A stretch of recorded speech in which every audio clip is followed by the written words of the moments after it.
Well, Central Ohio is incredibly fortunate to have a medical facility like Nationwide Children's Hospital right in our own backyard. There are a few families in the area who haven't relied on them at some time in their lives.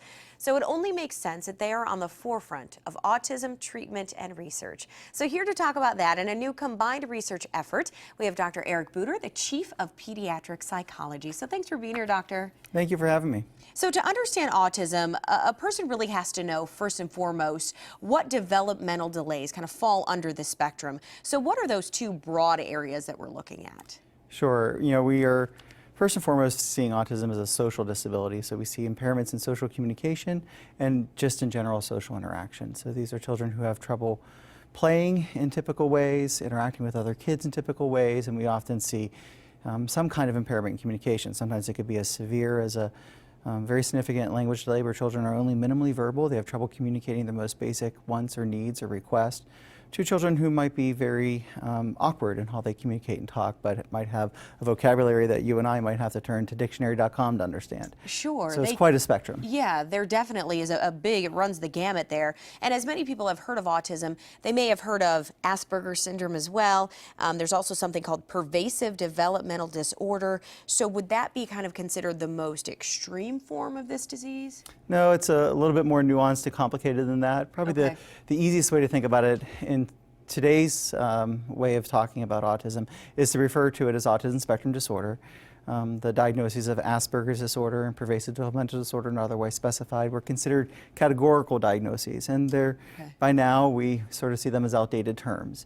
That being said, another way to think about this is we talk about autisms, that there are many ways people can be labeled autistic. There are many likely etiologies or ways in which we know autism can be caused. And just in the way that we have many different kinds of cancers, we are beginning to appreciate that we have many different kinds of autisms. And when we talk about it, the numbers are pretty staggering these days with how many children are diagnosed with this. So at what age really, should a parent start looking for maybe some of the symptoms that could happen?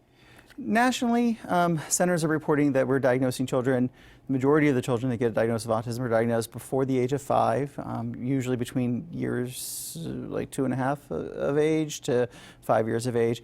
We are trying to do better than that here in Central Ohio and Columbus. We are trying to see children as young as 15 or 18 months and maybe even younger. Newer technologies are evolving. We're getting better at making diagnoses. We're getting greater awareness out. We would really like to see children as young as possible, and certainly by 18 months or 24 months of age. And in that, what should parents be watching out for? What are some of those signs that say, maybe I should bring my child in to see somebody? Some of the classic symptoms, limited or poor eye contact. And it's not just eye contact looking at your face, but maybe an inability to use eye contact in a social way. Right now you and I are looking at each other, but if we heard a big noise off somewhere, we would maybe both turn and look for the big noise. Okay. And then we both look back at each other with surprise. The way we're using our eyes to communicate with each other is something that we begin to see even babies doing. And if parents begin to notice that, they feel disconnected from their child socially like that, that might be a sign. Certainly a language impairment, certainly children who are having trouble socializing with other kids in their age bracket. There are very good resources out on the internet, particularly at the Centers for Disease Control, and their Act Early campaign can help to educate people on what the appropriate developmental milestones are you should be looking for. And so I would encourage people to take a look at that. And I want to talk about the Autism Treatment Network, which Nationwide Children's is a member of that. So what is the network? How does that work? We're very proud of being a part of the Autism Treatment Network. It's sponsored by Autism Speaks, the nation's leading advocacy organization for children and families affected by autism. It's a network of many hospitals around the country and in Canada. We're one of 17 hospitals that have received this elite designation. It really is an endorsement, like a good housekeeping seal of approval of the services that we offer. We're able to develop assessment services and treatment services for children with autism that are on par or maybe even arguably better than many other places in the country. I'm very proud of the team that we have and the folks that have put our services together.